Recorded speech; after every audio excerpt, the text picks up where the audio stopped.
I am Jeff Ordway, your worship associate for today, an older middle-aged white man with thinning light brown hair, an extremely gray goatee, and this morning I'm wearing a maroon long-sleeve shirt open over a gray t-shirt. Let us now light our chalice, the symbol of our coming together in the cup of community and the flame of the human spirit. Will you please join me in the words of affirmation, which are printed in your order of service? Love is the spirit of this church, and service is its law. This is our great covenant, to dwell together in peace, to seek the truth in love, and to help one another.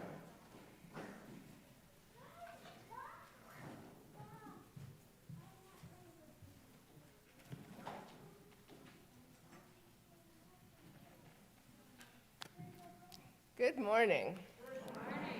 I'm Jamila Batchelder, the Director of Religious Education. I'm a middle-aged white woman with blonde hair and glasses and a black and reddish-orange patterned wrap dress. We gather here at the start of a new church year, as so many Unitarian Universalist congregations have for so many generations. I think sometimes people think Unitarian Universalism is a new religion, the one we came up with when we got sick of all the other ones. But it actually has an extremely rich heritage. The roots of our history, in both its triumphs and mistakes, inform our present and give strength to our wings and inspire us to create the future we dream of. One way we keep that history present with us is in how we have named our classes in RE, in religious education, and our classrooms and other rooms downstairs, who are all named for notable Unitarians or Universalists or Unitarian Universalists. However, the history we have most often chosen to lift up throughout the movement of Unitarian Universalism has too often skewed toward white people, toward men, toward the more aristocratic Unitarians over their working class Universalist siblings. We have too often centered those already at the center and overlooked how much we have to learn from those who have been marginalized. Last year, we committed ourselves to the 8th principle, to confronting racism and oppression, both beyond the walls of our church, but also within Unitarian Universalism. And one small step we can take to begin that process is by reflecting the richness of our heritage in the names we have chosen for our classrooms. So today, for our centering, I want us to center on our deep Unitarian Universalist roots of so many who have labored before us for love and justice for generations. Let your mind cast back through the ages of abolitionists, suffragists, revolutionaries, reformers, inventors, creators, artists, civil rights activists, LGBTQ activists, so many who have believed a different world was possible, that beloved community was possible. We center on Frances Ellen Watkins Harper, writer, poet, suffragist, and abolitionist, one of the first Black women to publish a novel in the United States. We center on her belief in one's power to change people's hearts by speaking courageous truths. May her spirit guide us as we give our library her name.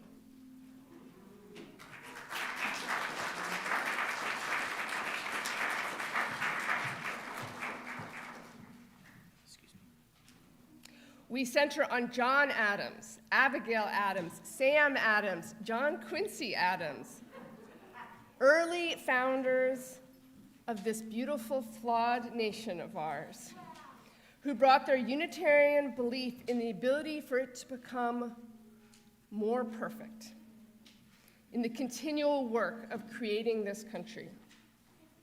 We center on their commitment to the democratic process. The Adams family class will continue to carry their name.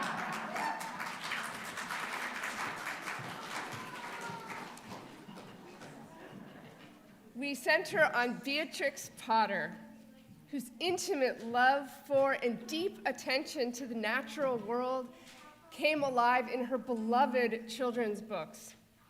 We center on her tender wonder for the natural world. May her spirit guide our youngest class, who will continue to bear her name.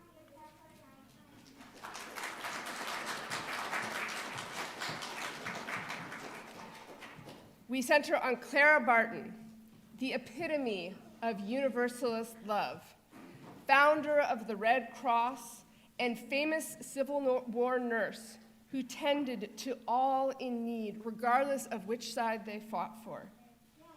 We center on her care for all and her limitless love. May her spirit guide our kindergartners, first graders, and second graders, whose class will now bear her name.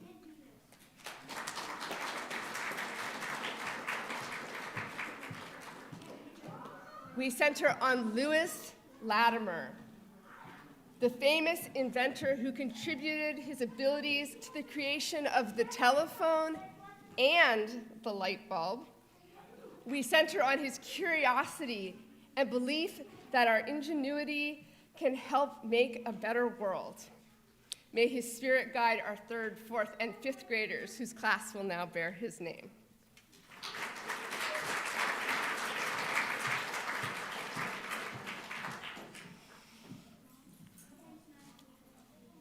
We center on Whitney Young, the founder of the Urban League, organizer of the March on Washington, and one of the architects of the Great Society programs.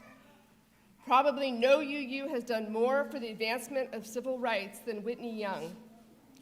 We center on his commitment to justice and willingness to engage in dialogue. May his spirit guide our middle schoolers, whose class will now bear his name.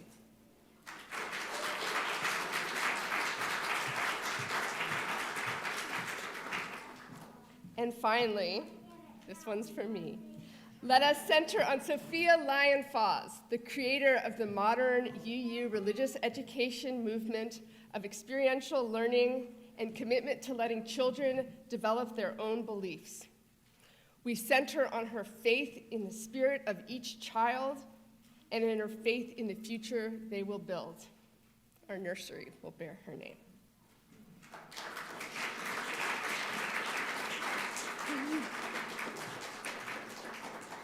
Let our ancestors' spirits be with us now as we prepare for another year. And may we be another part of this unfolding faith and active participants in its co-creation.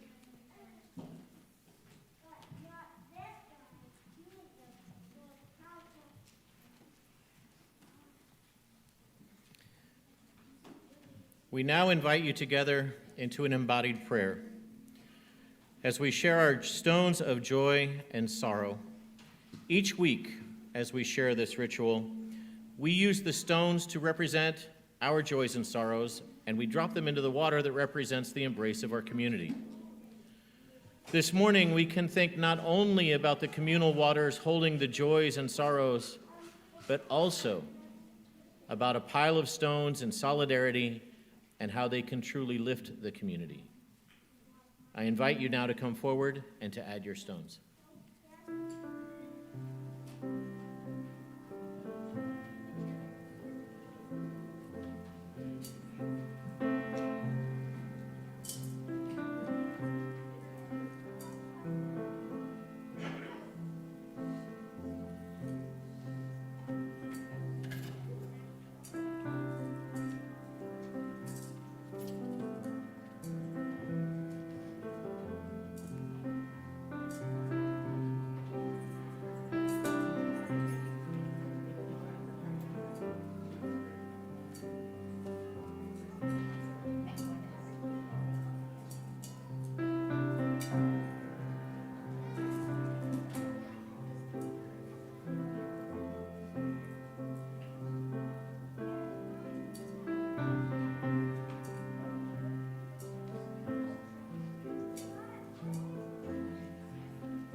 As you may be able to tell by the volume in the room, we've got a lot of energy in our religious education program this year.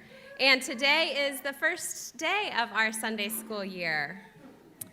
So we would like to invite, before we sing them off to their classes, we would like to invite our children and teachers to come forward and receive our blessing. All the teachers, even if you're not teaching today, please come forward and receive our blessing.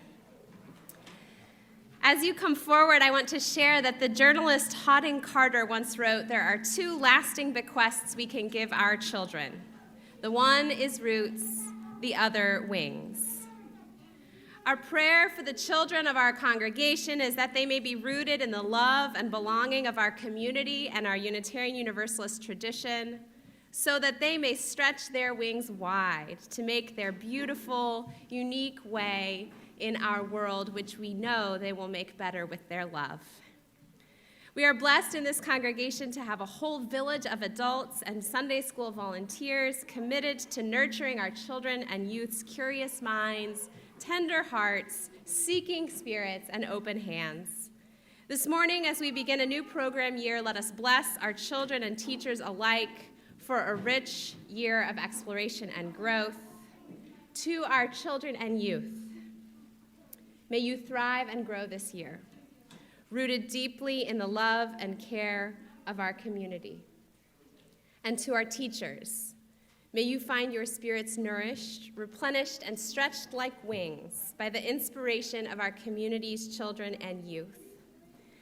As we prepare to invite our children and teachers to their classes, Jamila is going to help our kids give a very special blessing to their teachers.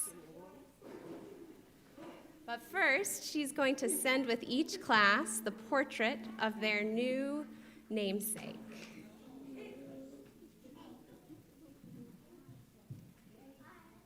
The young class. We've got the Latimer class. Okay. So as we head out, I would like the help from the children to help bless your teachers. And we're going to give them a confetti blessing. So any children who want to help out with this, if you could stand along the center aisle, and I will come by and give you a handful of confetti to throw as they walk down. Of course, we care a lot in this church, as we're about to start our OWL program this year, about consent. So any teacher who is not interested in a confetti blessing can walk out along the side aisles. But we'll get started down the center.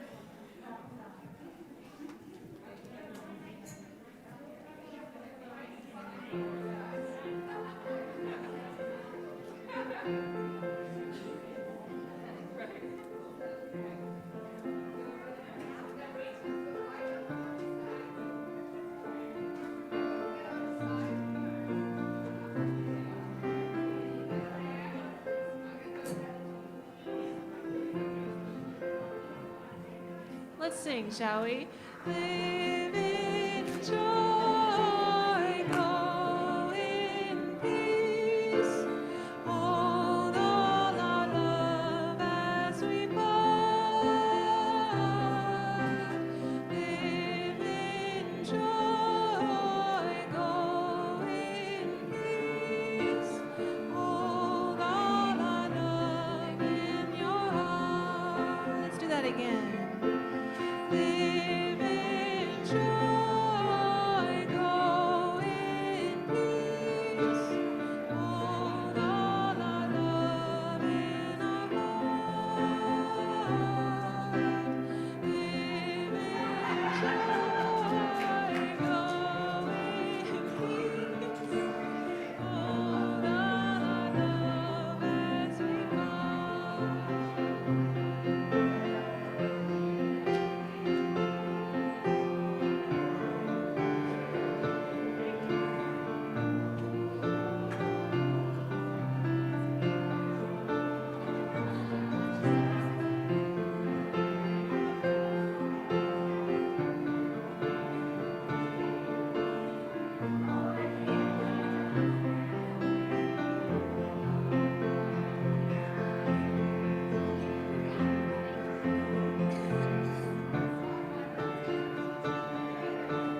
right, we'd like to invite our children to really go to their classes now.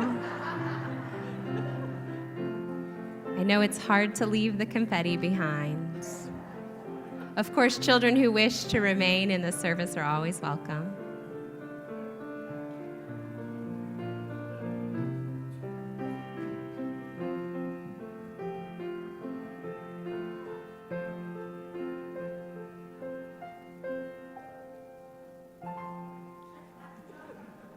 Whew.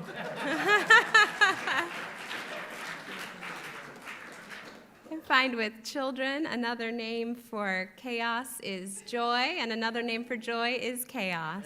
So let us take a moment to center our hearts as we prepare to share the joys and sorrows and prayers of our community.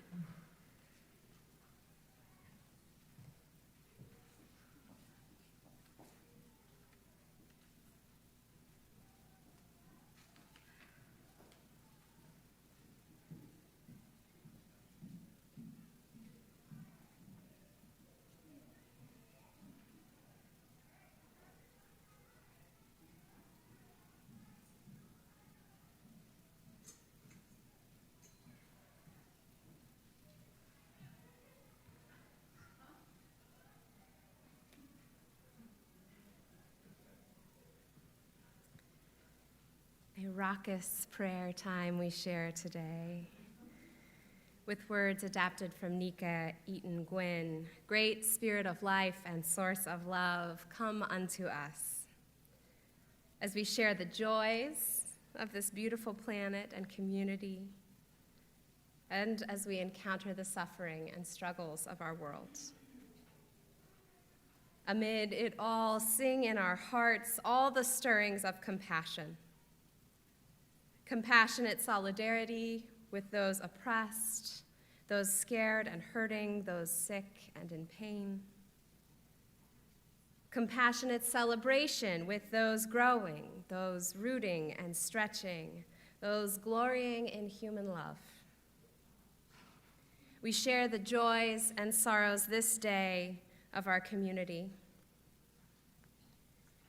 We particularly lift our hearts in grief and remembrance on this day for all those lost in the terror attacks of September 11th, 2001, 21 years ago today, and those lost to its legacy since that day. We share grief for the decades of war and anti-Muslim terror that followed our brief moment of unity in the face of our sorrow. We pray for peace for all who grieve, for any reason. The legacy of that day. We join our hearts with Kathy Bergman, who shares prayers for her mother experiencing health concerns. We join our hearts in a healing wish to Caden Ensign as they suffer painful health challenges. We join our hearts in grateful joy for the faithful leadership of our Board of Trustees, who gave over their Saturday yesterday to a wonderful retreat envisioning our congregation's work of anti-racism and anti-oppression.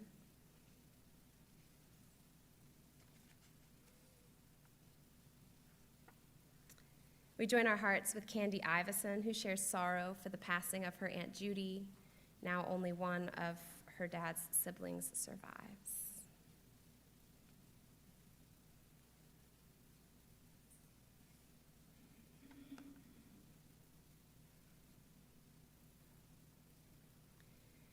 We join our hearts with Gretchen Mowney, who shares joy and sorrow and revelation at the end of last week, realizing she needs to completely give up alcohol to better take care of herself and those she loves.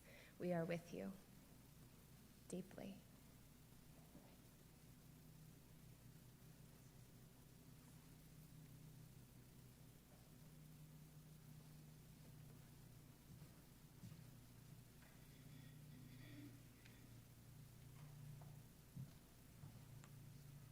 We share our hearts with those unspoken joys and sorrows from our participants online and in the room, for all that our hearts hold quietly tenderly, sorrowfully, hopefully, all of it together.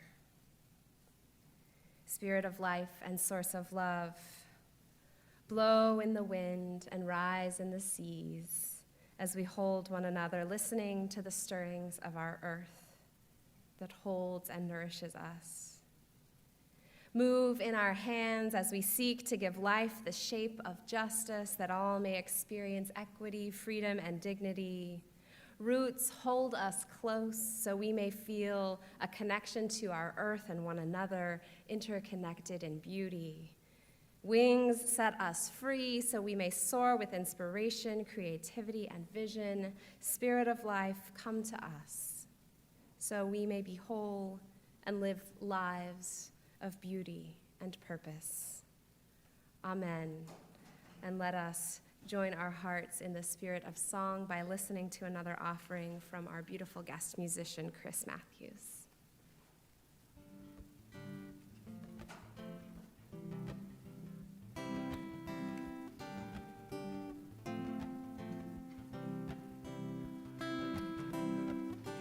It's raining while the sun is shining on.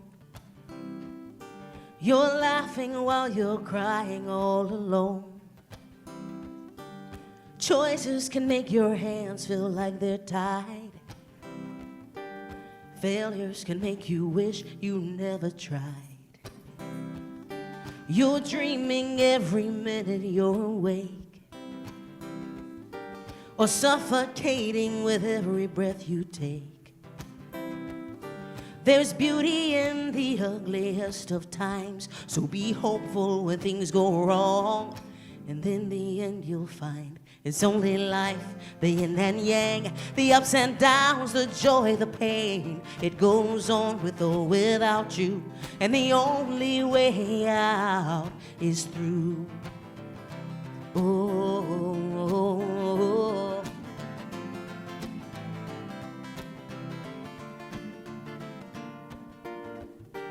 A moment can feel more like forever. You're running around but getting nowhere. The smallest things can feel larger than life. Silence can be deafening at times.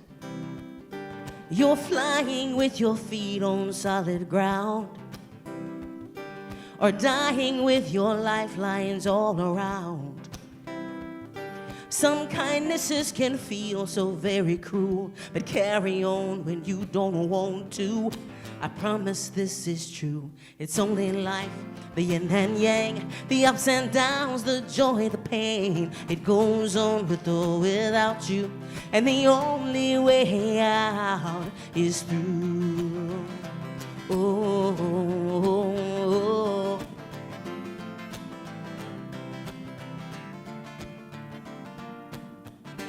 Why do those who wander never seem that lost? Why do the richest among us complain the most about the cost? How is it some convince themselves that only war will bring us peace? How is it those who say the most need to speak the least?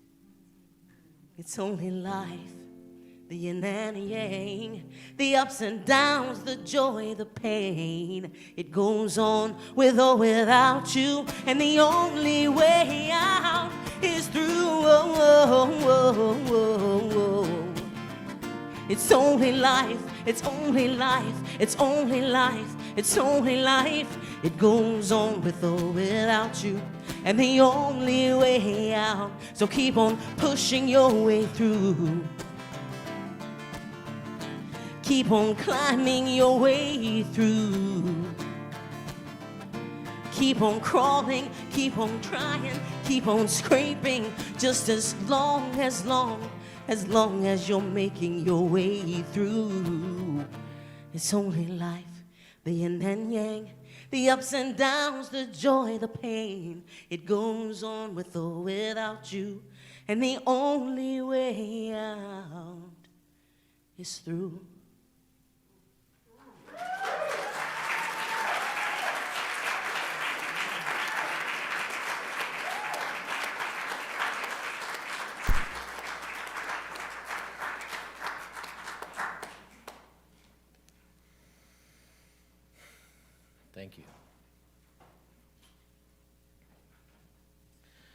The Seven of Pentacles by Marge Piercy.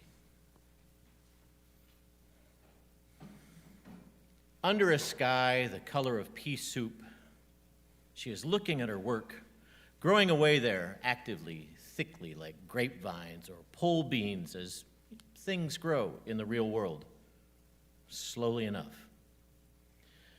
If you tend them properly, if you mulch, if you water, if you provide birds that eat insects a home and winter food, and if the sun shines, and if you pick off caterpillars, and if the praying mantis comes, and the ladybugs and the bees, then the plants flourish. But at their own internal clock. Connections are made slowly. Sometimes they grow underground. You cannot tell by always looking what is happening. You know, more than half the tree is spread out under the soil under your feet. Penetrate quietly as the earthworm that blows no trumpet. Fight persistently as the creeper that brings down the tree. Spread like the squash plant that overruns the garden. Gnaw in the dark and use the sun to make sugar. Weave real connections, create real nodes, build real houses, live a life you can endure, make a love that is loving. Keep tangling and interweaving and taking more in, a thicket and a bramble of wilderness to the outside. But to us, interconnected with rabbit runs and burrows and lairs. Live as if you liked yourself, and it may happen. Reach out. Keep reaching out. Keep bringing in. This is how we are going to live for a long time. Not always. For every gardener knows that after the digging and after the planting and after the long season of tending and growth, the harvest comes. Here ends the reading. So you please join me by standing or sitting as you are comfortable in singing hymn number 123, The Spirit of Life.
This church year, we're celebrating roots and wings. Roots hold me close, as the hymn sings to us, wings set me free. I definitely get the feeling that wings appeal to our secret longing for transcendence and our desire to soar like eagles. But life's not always like that. The earth, our source of being, always calls us back. For it's our roots, our connection to ancestors, to community, to home, that nourish and sustain us as we take our occasional flights into the sun. The heron always returns to wade and fish. The robin walks the earth to snatch up a tasty worm. Roots are the lifeline that nourishes us. Friends don't let friends fly solo. We need each other. Roots hold me close. This fall and winter, our worship together will dive deep into the twin themes of roots and wings. So, welcome to my Roots homily. I love that we're starting the church year by getting down and dirty. For there are no wings without roots. So let's dig in and explore some of the ways that roots hold us close. It begins with identity. Let us bless the ground that birthed us, the stuff we're made of. Even when we think we've flown away, our past, our families of origin, our hometowns, we always carry them with us. The love, the brokenness, the inspiration, and the struggles are the very fabric of our being, even when we don't want them to be. And while I fully acknowledge that there are many places of origin that are filled with trauma, for others it is a sacred source of identity. And I suspect for many of us, it can be both things at once. What's your origin story? The story of my formation as a young person unfolded in a central Indiana farming community. For me, it is both holy ground and the birthplace of heartache. My grandmother's farm and the creek across the road are places where my roots drew first life. While I was born on the West Coast at the Naval Hospital, my sailor dad and farmer mom returned to their Hoosier homeland when I was about 3. I came of age on my family's land, and it has become a part of me. My flesh is made of dark, rich Indiana soil. My bones are formed of straight and sturdy corn stalks. The waters of Brandywine Creek flow through my veins, and my heart is a big red barn with many secret chambers, the smell of dusty hay bales, and love's first kiss.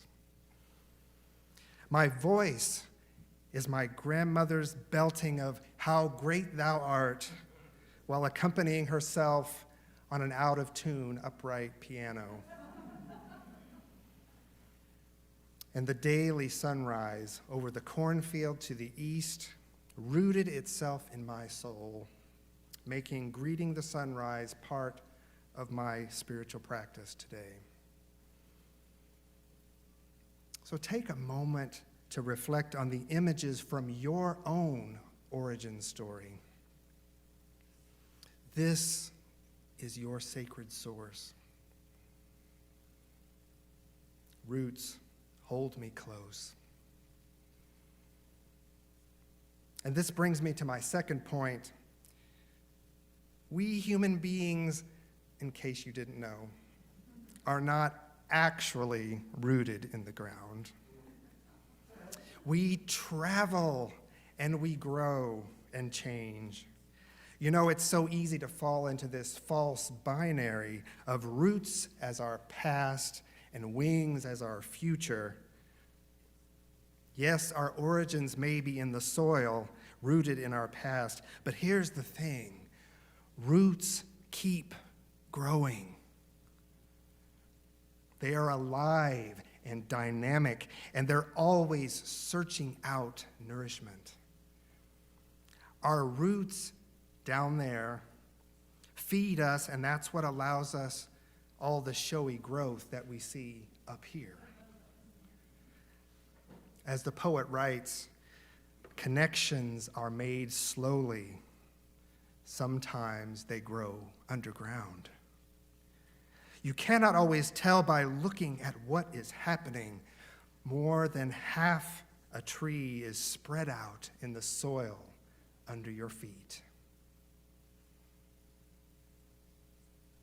So how do your wide and spreading roots nourish and take you in search of sustenance?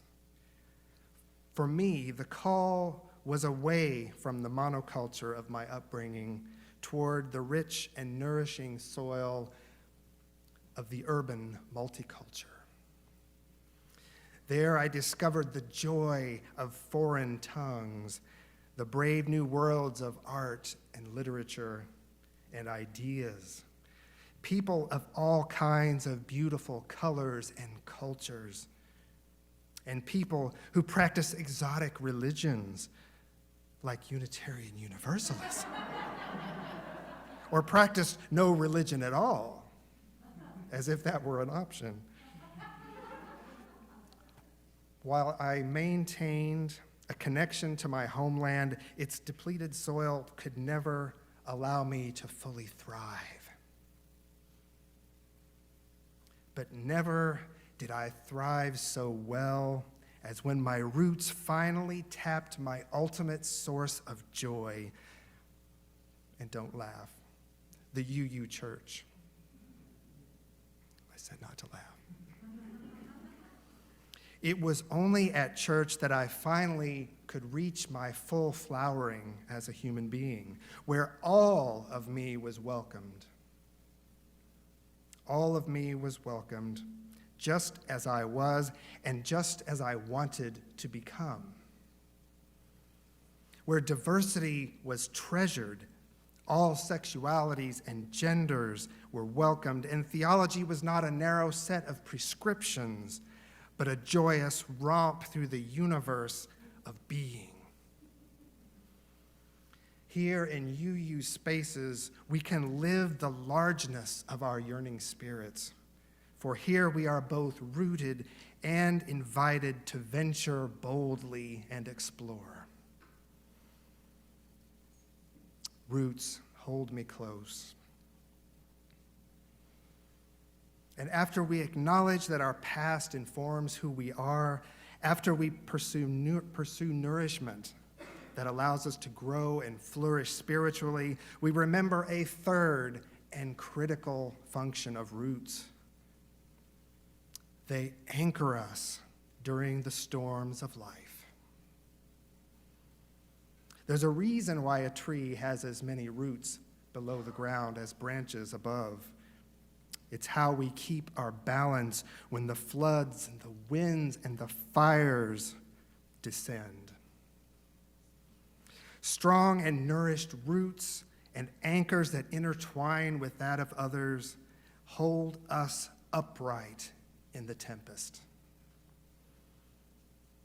Church was always there for my spouse, Betsy, and me, not only during the joys of marriage and birth, but in the dark days of death and the near loss of our marriage. Living and serving together here in beloved community contributes to our resilience as people, our ability to survive and regenerate after trauma. This happened in UU spaces and in the aftermath of September 11th, 2001, through the tragedies of wartime and after the murders of Michael Brown and George Floyd and so many others. Church was our anchor during the resurgence of fascism, a tragic pandemic, and most recently, the soul-crushing loss of reproductive rights. We gathered and sang and prayed, and we held each other. We were doubled over in a hurricane of grief, but we survived. roots hold me close. As we move into the church year, we give you this charge. Dig deep and get to know one another. Form connections slowly and deeply. When you gaze into the eyes of another, know that so much more is hidden beneath the surface. Discover it. Encourage and support each other's spiritual growth, and join hands as we step onward together into the bold work of anti-racism and anti-oppression. And finally, when the fierce storms of life descend and rock our faith to its core, let us hold each other up. There are no wings without roots. So may it be. Amen.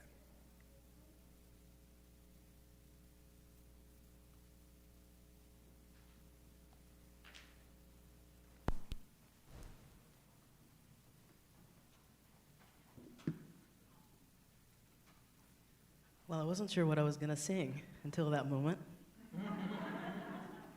We've certainly had a great deal of those challenges and trials of life as of late. But even in that darkness, just as when the roots are growing in the dark, we find the light, ever present in its own form. I'd like to sing this next song with all of you, if that's all right. There's a part for you to sing at the very end that's inspired by Dr. King's quote that says, "Darkness cannot drive out darkness, only light can do that." And so as you have been called so beautifully, I hope you will sing the words, drive out the darkness with me.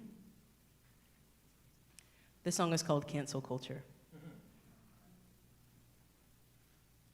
And I should say, this is not a classical song, so if you are moved by anything in it, it's okay to affirm that vocally.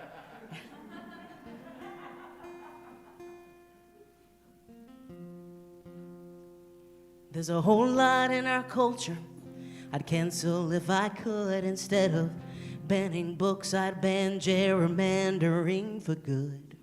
The rich would feed the poor like the good Lord said they should, and every child without exception would feel loved and understood. No more whitewashing our history when the truth will set us free. No more watching corporate profits soar while people sink into poverty. No more telling kids they're flawed because you think that your God would. There's a whole lot in our culture I'd cancel if I could. There's a whole lot in our culture we should cancel right away. Instead of banning saying gay, we should ban racist holidays. Teachers should get to teach without worrying about their pay, or if they'll have an active shooter that they'll have to keep at bay. No more kids in bulletproof backpacks. It's a school, not a war. No more pretending that machine guns are what the Second Amendment was for. No more doing nothing because it's easier most days. If there's a whole lot in our culture we should cancel right away. There's a whole lot in our culture we could cancel if we tried. Instead of banning abortions, we could trust women to decide. Every size and shape of body could be normalized, and every type of mental illness could finally be destigmatized. No more squeezing and contorting into boxes we don't fit. No more saying that we're fine when we're not, but scared to admit it. No more telling little boys it's better not to cry. If there's a whole lot in our culture we could cancel if we tried. And we've been marching in these streets, singing we shall overcome, praying all the world would give up all their bombs and all their guns. I just want peace of every kind for the whole world tonight, and to believe that Martin was right We can drive out the darkness with the light. Drive out the darkness. Drive out the darkness. We can drive out the darkness with the light. Drive out the darkness. Drive out the darkness. We can drive out the darkness with the light. Drive out the darkness. Drive out the darkness. We can drive out the darkness with the light.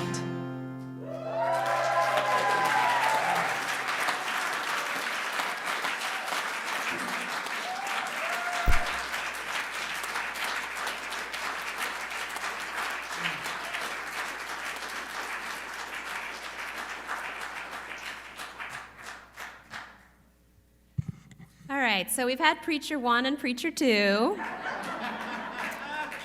I'm going to keep Preacher 3 very short. Have you ever dreamed you were flying? Were you soaring in total freedom, turning loop-the-loops and laughing in breathless joy, looking down at the world beneath you in utter wonder and revelation as you floated on a breeze? I flew once in the real world, in a vertical wind tunnel that mimics the sensation of skydiving. In order to lift off the ground, I had to let myself fall face down in a column of air blowing at high speed. You can imagine. And then I was floating. It was exhilarating, but it was not gentle like my dreams.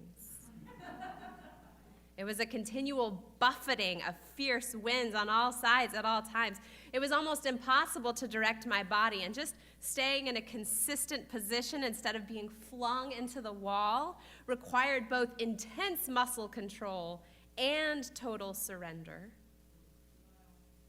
It was more like life than a dream. You know what helped me stay steady? Grabbing onto someone who knew what they were doing. The instructor and I took hands, and suddenly we were both anchored and flying. That's when the euphoria finally set in. This year we're spending our time with the deep symbolism of roots and wings. And George has already reminded us that these aren't binary things at odds with one another, but rather a pair of concepts that stretch together into fresh possibility and profound embodiment.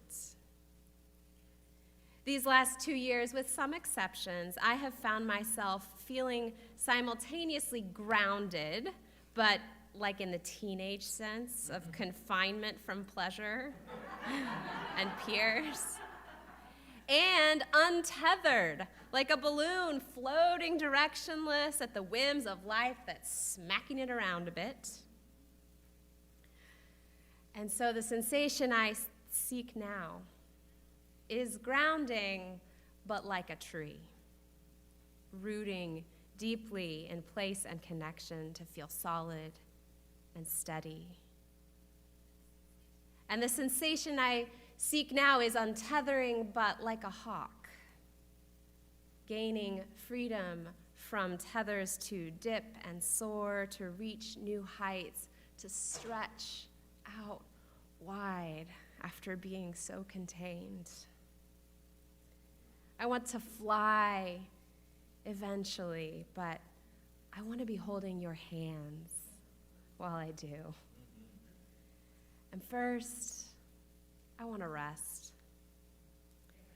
because I also feel a little new this year, like I've just emerged from a cocoon, and my wings are still very delicate and a little bit wet.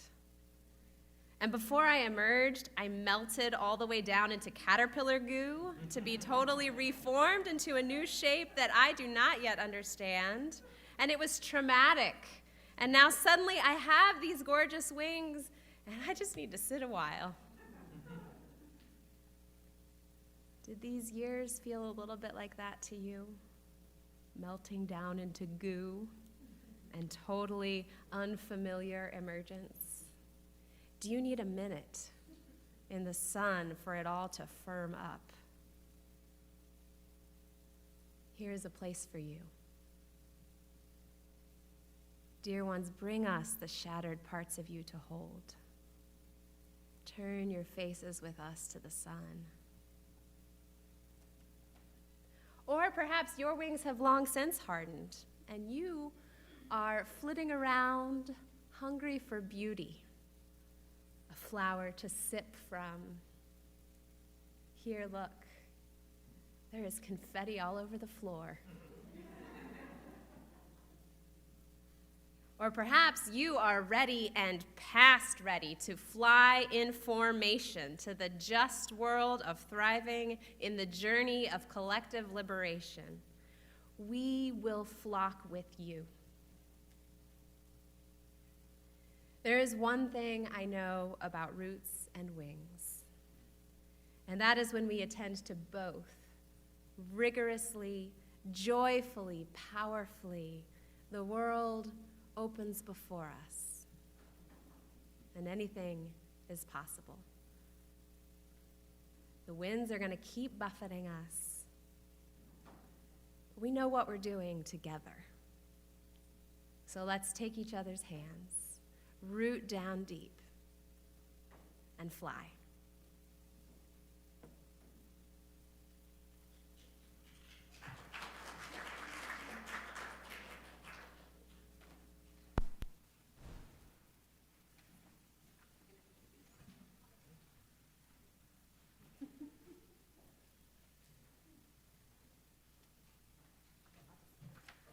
Sorry, before Chris plays for us, we're going to introduce this offering because it's a very special one today. So we join each week in the spiritual practice of generosity, remembering that by sharing and supporting one another, we feel most human. And this week's collection, like many of them are in our congregation, is a Faith to Action collection to support an organization doing good works in the world. This week's collection is for the Festival of Sharing. You can give with cash or check in the offering plate in person, or you can use the giving details in your order of service to give online or by text. But first, I'd like to say a few remarks and invite Festival of Sharing coordinator Bonnie Johnson to say a few as well. So if you'll come up here, Bonnie. For 15 years, our congregation has participated in the Festival of Sharing, providing relief for Missourians and others suffering under unjust systems or suffering from disaster. Over the last decade, our Festival of Sharing program has collected more than $30,000 worth of items and cash donations for the statewide Festival of Sharing effort, supporting those in needs in our community and stretching out across the state and indeed the world with essential kits. Marian Hjelmfeldt, of blessed memory, began our participation in the program in 2007 and led it steadfastly for many years. And when Marian's health began to flag, Bonnie Johnson stood ready to take the helm in service to our community. Over the last, how many is it? 5, 6? I thought 5. Over the last 5 years, Bonnie has almost single-handedly coordinated the collection of more than $15,000 worth of items and cash donations for the program, collecting baby bundles, hygiene packs, school kits, disaster cleanup buckets, and much more for those who could use a hand in our state and across the world. This morning, after long and faithful service, Bonnie is retiring this program. And so we take one more collection for the Festival of Sharing, and we celebrate the service that has been shared by our community over many years. Let us take a moment to remember Marian Hjelmfeldt for her fierce compassion and gentle, generous spirit, and thank her for beginning our Festival of Sharing journey. Thank her in spirit. And we'd like to take a moment to honor Bonnie Johnson for taking the helm with her excellent organizational skills, passionate spirit, and complete dedication, and serving faithfully for many years. Indeed, Bonnie, as you conclude your service to this program, I'd like to present you today a newly created award, the Marian Hjelmfeldt Award for Service to Community, for your long and steadfast work on the Festival of Sharing.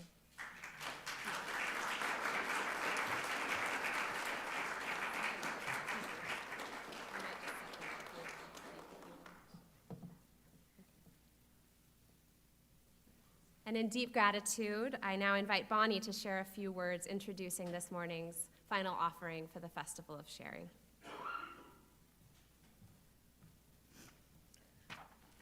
I'm a female in her late 60s with long red hair that's going gray.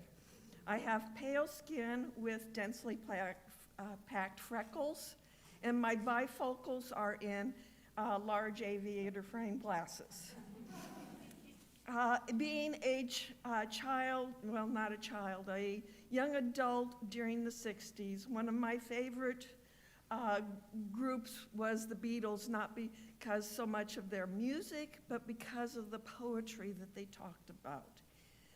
And the one that I wanted most in my life was the song, I Get By With a Little Help from My Friends. I survive with a little help from my friends. It's a way that when we think about we all have bad things that happen in our lives, and we need the little help from those who are around us to go and start to step up instead of the concept of being dragged up by our bootstraps or the rugged individualism that you can do it with your own might and power. We do this with our fellow human beings. And, you know, the kits that we go and talk about, whether they be the hygiene packs or the food packs or the dental packs or, you know, the paper product packs, there's a lot of them that Americans in this country that go into debt and have to declare bankruptcy because of medical issues. They have some medical problem that forces them into poverty, and these are the things, these kits are things that they talk about.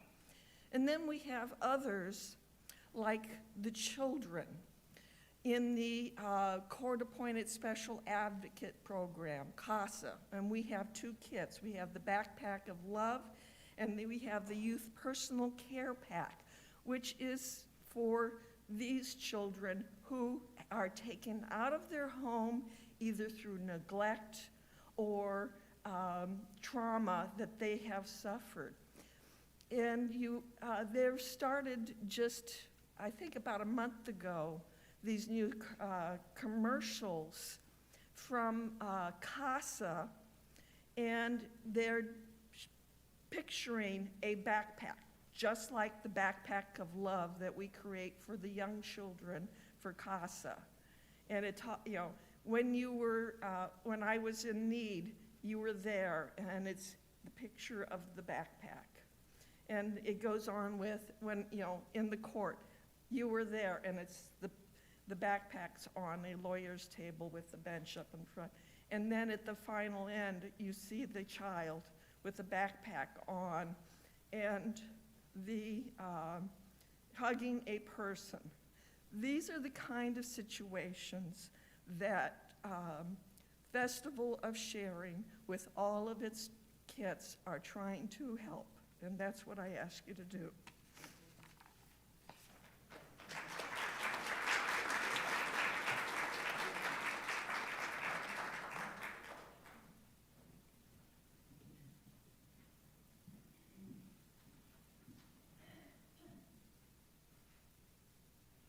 Well, I'd like to leave you all with this song about the late, great Congressman John Lewis. I find a lot of strength in his story. His story helps strengthen my own roots and helps me spread my wings. This song is called Call Them In, because for us, as the Unitarians know better than most, it's not just about the calling out of injustice. It is about that very difficult part of calling in, of broadening that table. The battle lines are drawn, and once again, somebody's saying, wait, be patient. If they knew how long it would be before all people could truly hear freedom ring, I wonder which end of that moral arc would they choose. I wonder if more would have walked in his shoes. This is what revolution looks like. You gotta get in, then stay in this fight. You've got to find a way to get in the way. Speak up, speak out every day. Freedom riders or letter writers, do what you can, just shine your light brighter.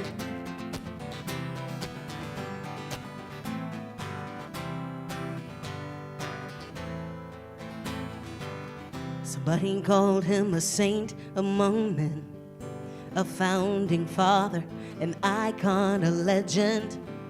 Ordinary people with such extraordinary vision in a country so young, hard-pressed on every single side, but not crushed, saying, in God, love, and justice we trust. This is what revolution looks like. You gotta get in, then stay in this fight. You've got to find a way to get in the way. Speak up, speak out every day. Freedom riders or letter writers, do what you can, just shine your light brighter. Make a trouble every chance you get. Eyes on the prize, we're not finished yet. Don't tolerate injustice, my friends. Call them out, but then call them in. If you see something that's not right, not fair, stand up and say we can do better. He said, I may not be with you when we reach the other side, so let the power of love everlasting be your guide. 'Cause this is what revolution looks like. You gotta get in, then stay in this fight.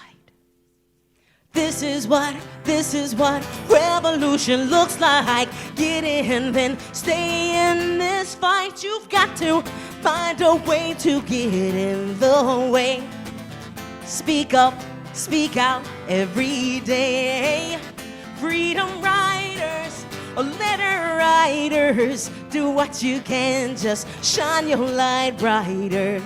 Make a trouble every chance you get.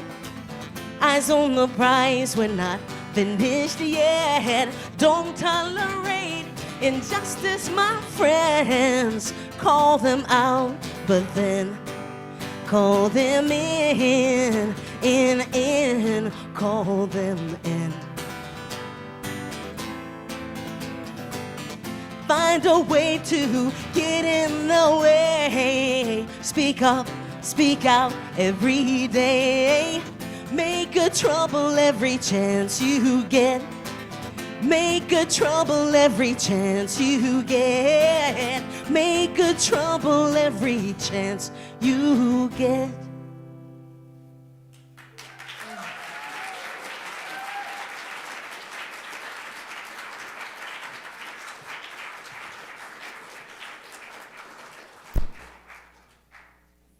Thank you so much to our special musical guest, Chris Matthews.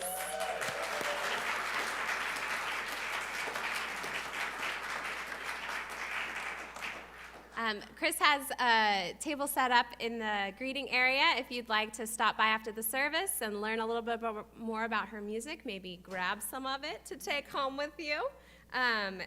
We would love to help build that relationship. Thank you.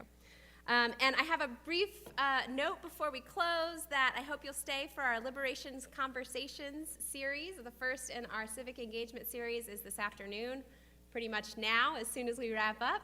And we would love to have you stay to hear from Molly Fleming of the Missouri Organizing and Voter Engagement Collaborative, who will be giving a talk on the state of democracy in Missouri, an extremely important and relevant topic. Lunch is available. We have a few extras if you didn't order one ahead of time. And we'd love a few people to help clear the chairs from the center section so we can set up tables if you're able to help. And now, take courage, friends. The way is often hard, the stakes are very high, and the path is never clear. Take courage. For deep down, there is another truth. You are not alone.